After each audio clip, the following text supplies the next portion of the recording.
What's going on, everyone? Happy Friday to everyone. Hopefully everyone is doing well, staying safe, healthy. If you had taken a COVID test, hopefully you have tested negative. If you did test positive, I hope you have a full and speedy recovery with no long COVID issues. It's time now for the Friday edition of the Pandemic Update for Friday, June 14th, 2024. If you're new to my channel, this is where I do the daily Pandemic Update on all things COVID and any other virus that could be a health threat to you. Let's face it, there are a lot of viruses out there. Each and every one of them carry a health threat to you, and things are changing with these viruses each and every day. However, you wouldn't know that because you do not hear much about it in the media. I give you 15 to 20 minutes every day about these different viruses. H5N1, we've been hearing a lot about that lately. COVID, yeah, COVID never ended. Some are saying that, oh, well, the pandemic's over or COVID has gone away. Oh, I didn't know COVID's still a thing. Surprise, it is. You're going to see some new CDC data today and some new emergency department visit data today that says, hello, COVID has not ended yet. And in fact, we may be headed into what I'm calling a wake-up wave. You'll see when we get into today's update. Want to learn more? Just subscribe down below. It's the best way to stay informed with what's going on. Hit that notification bell, give these videos a thumbs up, share these videos with anyone you know, and leave your comments down below.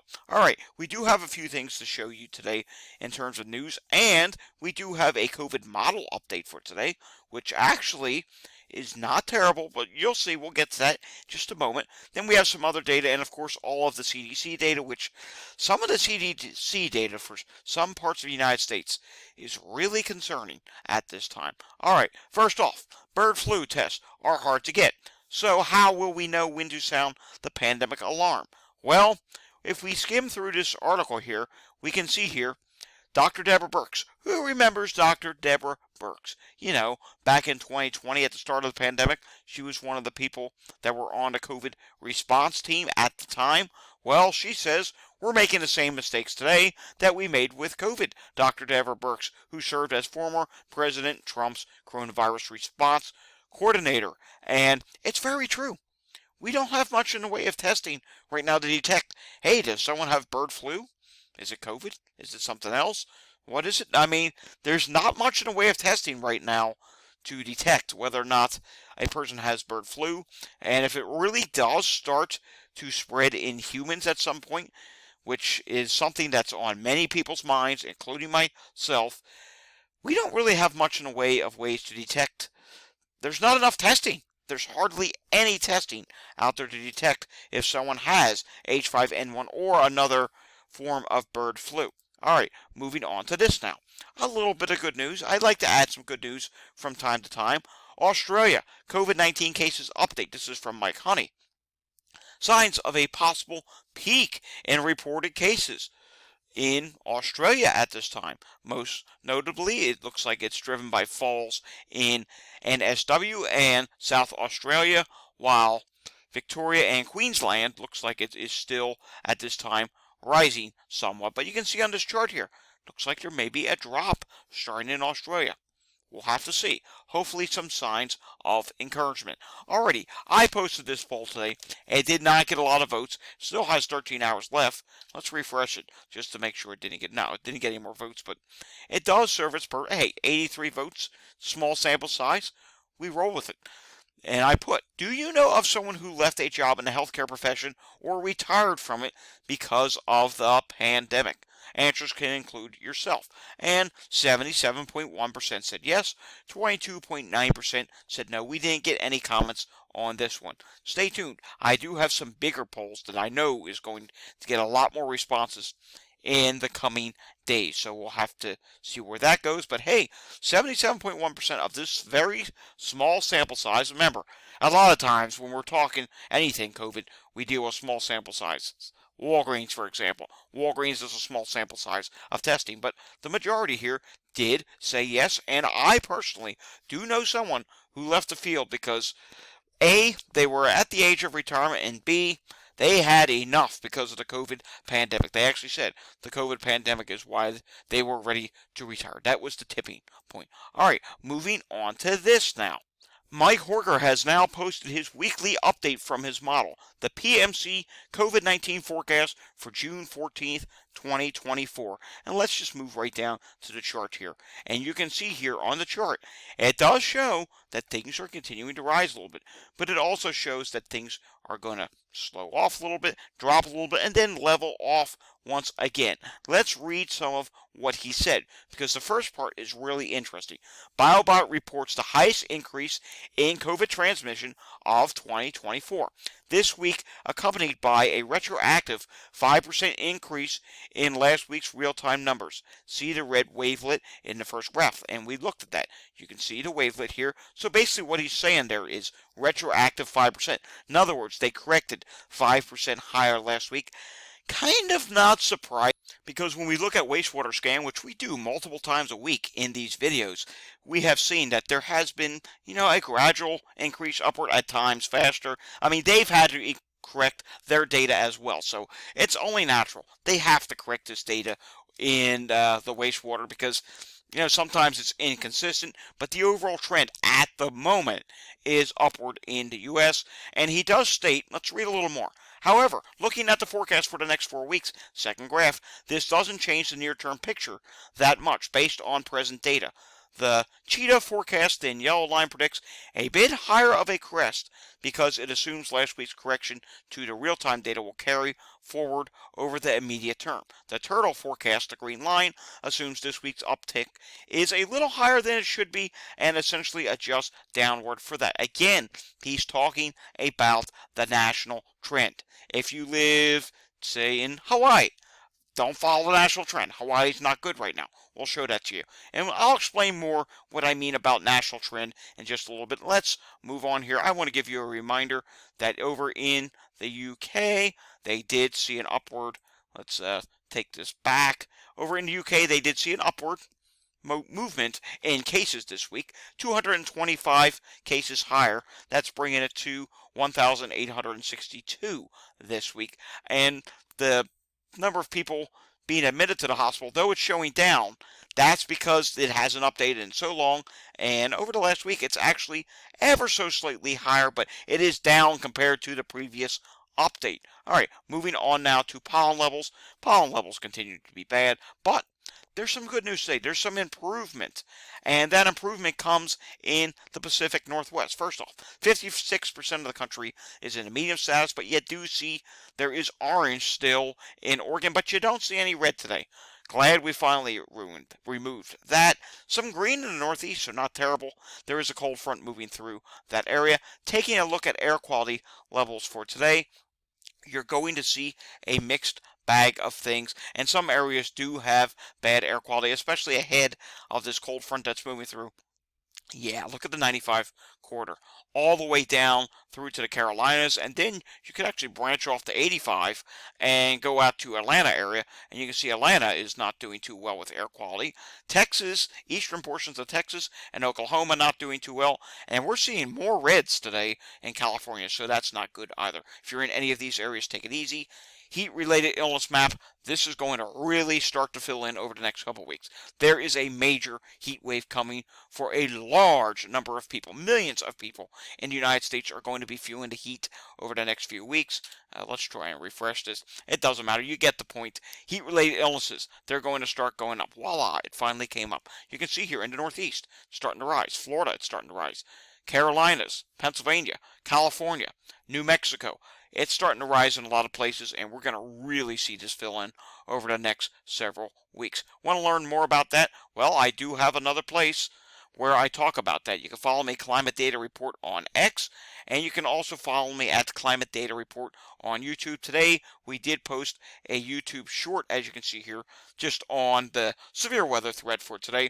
Tomorrow will be the next full length video I think that we will be doing for that channel. Philadelphia yesterday reported 838 EMS incidents. Again, that's over 800, and I think the majority of next week in Philadelphia will be over 800 just because heat-related illnesses are going to be really high next week. Doing a live look at what's going on in Montgomery County, Pennsylvania, currently 12 calls, and we do see a few various different things. Cardiac emergency and cardiac arrest are showing up a few times. Upper Moreland Township, that's Willow Grove, Pennsylvania area, is, cardiac arrest. That's not good to see. How about Chester? Wow. Whoa. This is not good. Look at all these calls in Chester County, Pennsylvania. I'm seeing sick person not once, but twice. Respiratory emergency not once, not twice, but 3 times. Choking, abdominal pain. Just a lot of things going on right now in Chester County, Pennsylvania. Really busy there, including seizures going on right now in Phoenixville, Pennsylvania. That's not a good thing.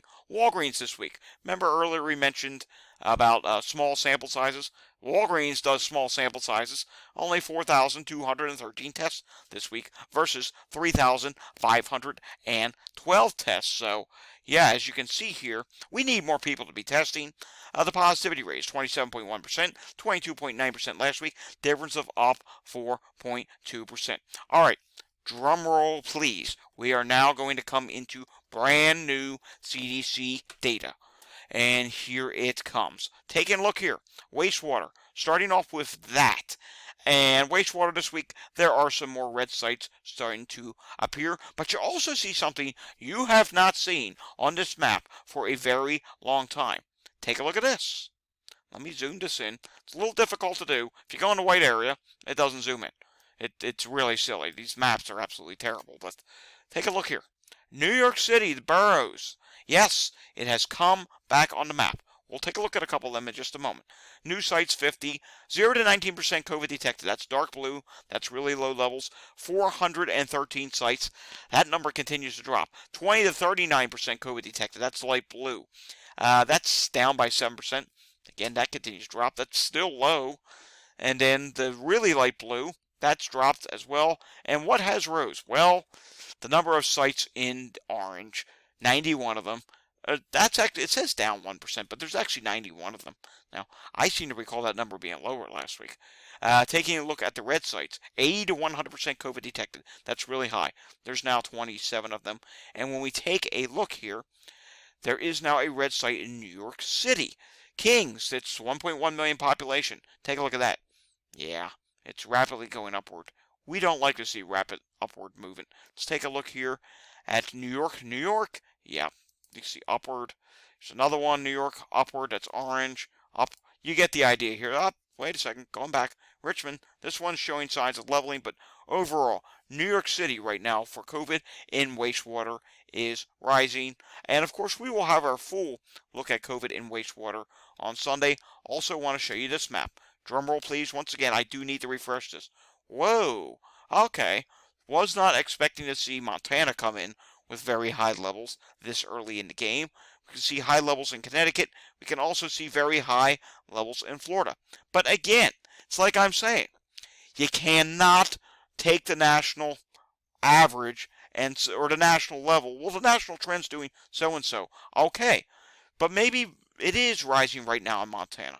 But again, it's averaged out. You do have places that are still low or minimal. Indiana is low. Kentucky is minimal.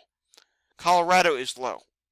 Oklahoma is minimal. However, you do see New Mexico comes in with high levels. You also do see very high in Hawaii or up in Massachusetts, or Connecticut, I should say, which is now high. And Massachusetts, it is still low. But hey, look at Maryland. Maryland has entered high. California is still high, and Alaska is still high. It really goes down to your individual location. Real quickly, let's take a look at Canada. Number of sites showing an increase, 11. Number of sites showing no change, 35. 16 showing a decrease. High, 0 sites. Moderate, 2 sites. Low, 21 sites. New sites, 39. All right, I do want to show you something else now, and that is emergency department visits. And we have to take a look at this. We can see here, there are clearly, in the oranges here, a lot of places that are starting to see emergency department visits. Obviously, up in Montana, you saw the wastewater level. It only makes sense. Emergency department visits start to increase. Now, they're still minimal at this time, but they are on the rise. Hawaii is seeing a moderate increase at this time, and we're actually going to look even further at Hawaii in a moment. Substantial increases in Virginia, West Virginia, Illinois, Indiana, Iowa, Nebraska. New Jersey is starting to see a substantial increase, and we'll take a look at New Jersey's numbers for today in just a moment. All right, I want to show you this now. Trends in emergency department business. We're taking this a step farther with the not following the national average business. Okay, take a look at this. You can see here. Here's the United States emergency department visits. They are rising, but in some places they're dropping, and in some places they're rapidly rising. I want to show you where it is rapidly rising, and let's just cut to the chase and go to the absolute worst place on this map. Take a look what is happening in Hawaii. Yes, nearly 5% of all emergency department visits, or over 4%, but 7-day averages now, nearly 5% of all emergency department visits are now diagnosed with COVID. Look at this. It has rapidly gone up in Hawaii, which is just not good whatsoever. Now let's take a look at California. California is not rapidly going up, but it is steadily climbing in California. You're approaching 1% there. Let's go down to Florida. What's going on there? And we can see here, Florida is, I'd say, moderately rising at this point, and you're already over 1% of emergency departments for COVID at the moment. Now taking a look at what's going on in Kentucky, and we can see Kentucky is not following the national average. Kentucky at this time is relatively flat. They're doing that kind of, just up, down, bouncing around business, but they're not really having any significant trend upward. And as you saw in wastewater, for Kentucky, and we can go back and take a look at that again. You can see wastewater in Kentucky is minimal at this time. Taking a look at a few more states, we can see here, let's go down to Maryland and see what's going on there. Well, no, it looks like we can't see Maryland because Maryland has decided to freeze up when we take a look at that. And we can, let's see, let's just do one more state. What is going on in Georgia? Can we see? We can see Georgia was going upward, and now it has flattened out a little bit. But I gotta remind you of something very important. It is Father's Day weekend. We're going to see a lot of people traveling to visit their dads this weekend. Look what's going on in Los Angeles. Some are probably saying, oh, well, that's a normal Friday in LA. Yeah, it is. People are on the move right now. People are on the move in areas where COVID's going up. You saw the emergency department visits going up. That's not good to have a mixture of people moving around when COVID is currently spreading. And we do know the beach areas are going to be crowded. We can see here in New Jersey, there's some yellow and red being shown up for the Garden State Parkway. People are going to the mountains in Pennsylvania. People are also traveling up in portions of Connecticut as well. People are going to the beaches. So yes, it is Father's Day weekend, and it would not surprise me if we see reports of some nursing home outbreaks as we head into next week. All right, moving on. Taking a look here. Epidemic status for COVID. It is growing and likely growing in multiple places. We can see here. We're not going to read all the states, but anywhere in the purple and the maroon colors, you can see it is really starting to rise. Purplish, pink, whatever you want to call it. And you can see here, Texas, it's definitely growing. It's definitely growing in Florida, California, Oregon, Washington, and it's now definitely growing in Massachusetts. It is likely declining at this point in New Hampshire, and other places are either stable, uncertain, or just did not report at all. And we can see it is down to just likely growing in Hawaii. That's encouraging because it was in a growing status before. What is also growing is KP.3 variant. No update on that today, but KP.3 is at 25%. Taking a look at New Jersey for today, and New Jersey does have all their hospitals reporting, well, all but one, 69 out of 70, reported 174 hospitalizations, 20 people in the ICU at this time, discharges 35, and 9 people on a ventilator. In New York State, 1,090 new cases.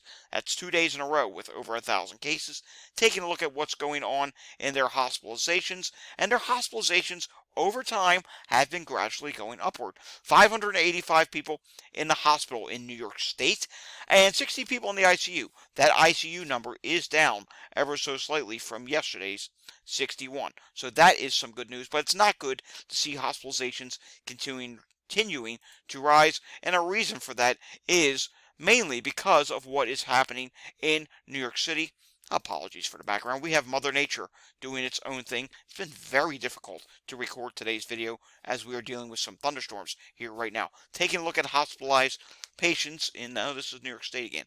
Here comes New York City, and we can see here, New York City, dollars continue to rise at this time. 275 versus 36 in the ICU. Alrighty, folks, that does it for the Friday edition of the Pandemic Update.